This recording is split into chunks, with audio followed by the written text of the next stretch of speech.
Hello everyone, एक बार फिर से आपका स्वागत है मेरी वीडियोस के अंदर। आज फिर से हम बात करेंगे इकोनॉमिक्स के नेशनल इनकम के बारे में।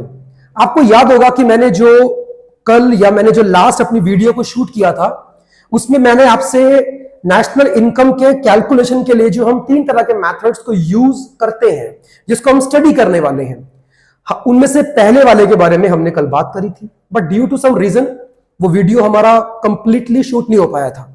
तो ये जो वीडियो है उसी के कंटिन्यूएशन के अंदर है, मतलब उसी के आगे हम क्या पढ़ने वाले हैं वो इस वीडियो के अंदर हम लोग डिस्कस करेंगे। तो चलिए पहले हम नोट कर लेते हैं कि असल में ये मेथड क्या है। सो हम बात कर रहे थे value added. Value added is equal to क्या था? Value of output. Value of output minus intermediate consumption. Minus intermediate consumption. Sir ये क्या होता है? इंटरमीडिएट कंजम्पशन, आईसी क्या होता है? कुछ नहीं है, ये वो पैसा है जो आपने रॉ मटेरियल्स मतलब इंटरमीडिएट गुड्स को परचेज करने पे लगा दिया। मैं फिर से बोल रहा हूं कि कभी भी इंटरमीडिएट गुड्स के अंदर फिक्स्ड एसेट्स काउंट नहीं होते। ध्यान रखिएगा इस चीज का।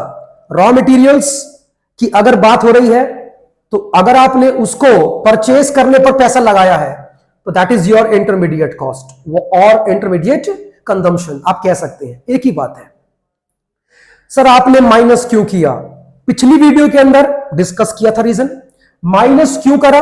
क्योंकि इंटरमीडिएट गुड्स का वैल्यू चाहे कितना भी बड़ा हो, नेशनल या जीडीपी के अंदर ऐड नहीं होता। National income as well as GDP के अंदर कैलकुलेट या ऐड नहीं होता। दैट्स व्हाई मैंने उसको माइनस करा है। तो ये बात आपको ध्यान रखनी है। Okay, value of output. Value of output is a sum of 2 items. इससे पहले कि मैं इसके 2 आइटम्स के बारे में आपके साथ डिस्कस करूं, पहले हम ये बात समझ लेते हैं कि असल में ये वैल्यू ऑफ आउटपुट का मतलब क्या होता है। आउटपुट का मतलब होता है उत्पादन, कितना सामान आपने बनाया। आपको पहले इसको निकालना पड़ेगा। कितना सामान बनाया means output. I am talking about the production. Okay, अब उसका जवाब हमारे पास तभी आएगा जब हमें इस चीज के बारे में मालूम होगा कि हमने जितना सामान बनाया उसमें से कितना बेचा, मतलब सेल्स, और कितना हम साल के लास्ट में आते आते बेच नहीं पाए, that is your unsold stock और चेंज इन स्टॉक। आप समझ पा रहे हैं? बिल्कुल सही बात। इसका मतलब साफ है कि वैल्यू ऑफ आउटपुट को निकालने के लिए सर हमको पहला आइटम जो चाहिए वो है सेल्स। ओके, इसके बाद मैं क्या लिखूंगा? Change in stock. बेच नहीं पाए लेकिन बनाया तो था ना, उसी की तो बात कर रहे हैं, आउटपुट। सर जो बेचा प्लस जो बेच नहीं पाए दोनों को जोड़ दूंगा तो कहां पहुंचूंगा? कितना सामान प्रोड्यूस हुआ था, कितना आउटपुट हुआ था। बात समझ में आ रही है? ओके, कहानी यहीं पर आके खत्म नहीं होती है सर।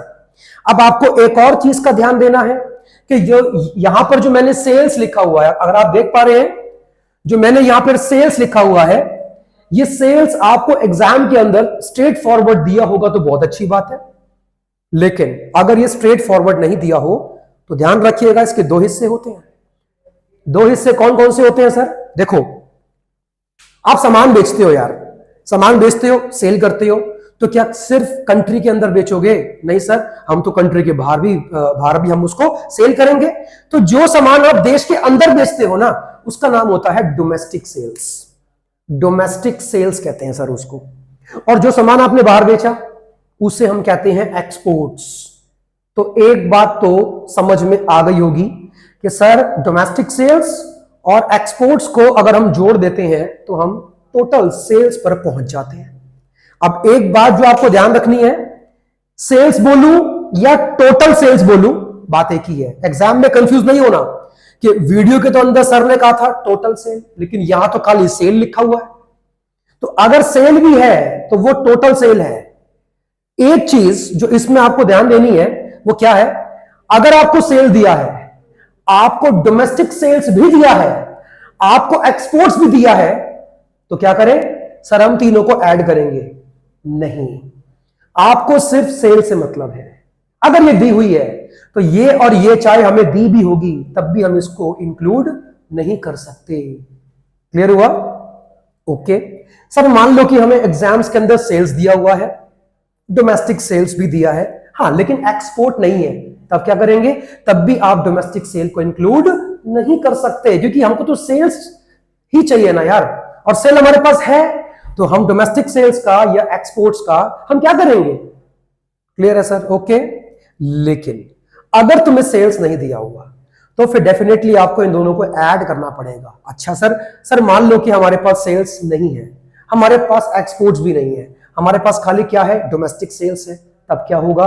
तब हम एक्सपोर्ट्स को जीरो मानेंगे, एक्स नहीं मानना, जीरो मानेंगे कि शायद कोई भी एक्सपोर्ट नहीं हुआ होगा, तो domestic sales plus zero will be equal to total sales. Sir हमें समझ में आ गया, अच्छी बात है। चेंज इन स्टॉक कैसे निकलता है आपको मालूम होना चाहिए, closing stock minus opening stock. अगर आपने ये कर दिया तो सर आप चेंज इन स्टॉक पर आ सकते हैं, बड़ा आसान था। Okay, now what is intermediate consumption? चलिए अच्छा बात बताओ, अगर ये आपका सेल है, अगर वैल्यू ऑफ आउटपुट के अंदर एक कंपोनेंट सेल का भी है, तो ये तो आपने क्या किया है? परचेज करा होगा ना सामान, you have purchased raw materials, तो इसके भी तो दो हिस्से बनने चाहिए। रॉ मटेरियल क्या सिर्फ इंडिया से ही खरीदते हो? नहीं सर, हम तो इंपोर्ट भी करते होंगे, तो यहां पे डोमेस्टिक परचेजेस और इंपोर्ट्स, सबसे इंपॉर्टेंट बातें हैं ये आपको जो ध्यान रखनी है। डोमेस्टिक परचेजेस वो रॉ मटेरियल जो आपने कंट्री के अंदर से परचेज किया, प्लस वो रॉ मटेरियल जो आपने इंपोर्ट करा, दोनों को जोड़ के हम कहां पहुंचेंगे? इंटरमीडिएट कॉस्ट पर पहुंचेंगे। अब वही फंडा यहां पर भी अप्लाई होता है। सर कौन सा फंडा? अगर तुम्हें एग्जाम में इंटरमीडिएट कॉस्ट दिया है और अगर आपको डोमेस्टिक परचेज भी दिया है, इंपोर्ट्स भी दिया है, तब आप इन दोनों को नहीं लोगे, तब आपको इंटरमीडिएट कॉस्ट को ही लेना है।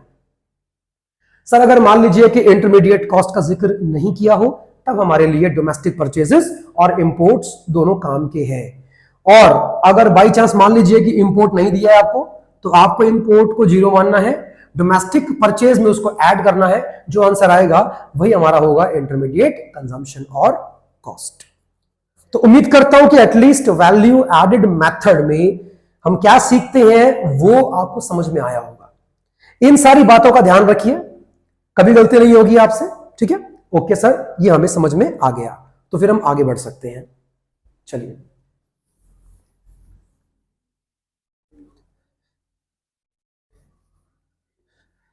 अब यहां पे एक चीज जो मैं चाहता हूं कि मैं आपके साथ साथ में यहां पे जो है शेयर करूं, वो ये है value added is always equal to gross value added. Sir ये आपने क्या लिखा? मैंने कुछ नया नहीं लिखा। Value added is always equal to GVA, gross value added, और इसको निकालने का फॉर्मूला वही है जो आपने अभी यूज किया था। कौन सा वाला? Value of output minus intermediate consumption, same. Okay, अच्छा अब थोड़ा सा मेरी बात को ध्यान से सुनना। जीवीए पे अगर आप आ चुके हो और अगर आपको तीन सेक्टर्स का जिक्र किया गया, primary sector, secondary sector and tertiary sector, है ना? ध्यान देने वाली बात, gross value added of the primary sector, gross value added of the secondary sector, gross value added of the tertiary sector. अगर ये तीनों सेक्टर्स के जीवीए आपको एग्जाम में दिए हैं तो आपको उन तीनों को जोड़ना पड़ेगा। हाँ, तो क्या बनेगा? सिग्मा जीवीए एट एमपी, जो कि हमेशा किसके बराबर होगा? जीडीपी एट एमपी के बराबर होगा। और अगर जीडीपी एट एमपी तक आप पहुंच चुके हो सर, तो नेशनल इनकम या डोमेस्टिक इनकम कैलकुलेट करना आपके लिए कोई मुश्किल काम नहीं होगा। अगली वीडियो के अंदर जब हम बात करेंगे तो हम इस चीज के इस पॉइंट के ऊपर भी अपना डिस्कशन रखेंगे कि ये MPFC, market price and factor cost, domestic and national और ग्रॉस एंड नेट। इन तीनों का मतलब क्या होता है, और अगर हमें इनको आपस में इंटरचेंज करना हो तो हम क्या करें उसके लिए, मतलब हम किसका यूज करेंगे ना, डेप्रिसिएशन, एनआईटी एंड एनएफआईए। तो इन तीनों का मतलब हम समझेंगे लेकिन अगली वीडियो के अंदर। तो आपको इतनी बात पहले तो ध्यान रखनी है कि वैल्यू एडेड हमेशा जीवीए के बराबर होता है, और अगर आपको 3 सेक्टर्स दिए हैं एग्जाम्स के अंदर तो आपको तीनों का जीवीए जोड़ना है। तो क्या आंसर आएगा फिर, सिग्मा जीवीए एट एमपी, जो कि हमेशा जीडीपी एट एमपी के बराबर ही रहेगा। तो इस वीडियो के लिए इतना ही। अगली वीडियो के लिए आप लोग वेट कर सकते हैं, मैं बहुत जल्दी अपनी नेक्स्ट वीडियो भी लेकर आऊंगा। लेकिन इसके पहले एक जो नेक्स्ट वीडियो भी आएगी वो होगी फाइनेंशियल मार्केटिंग मैनेजमेंट के ऊपर, जिसके अंदर हम बात करेंगे। तब तक के लिए अपना ध्यान रखिए। Thank you and all the best.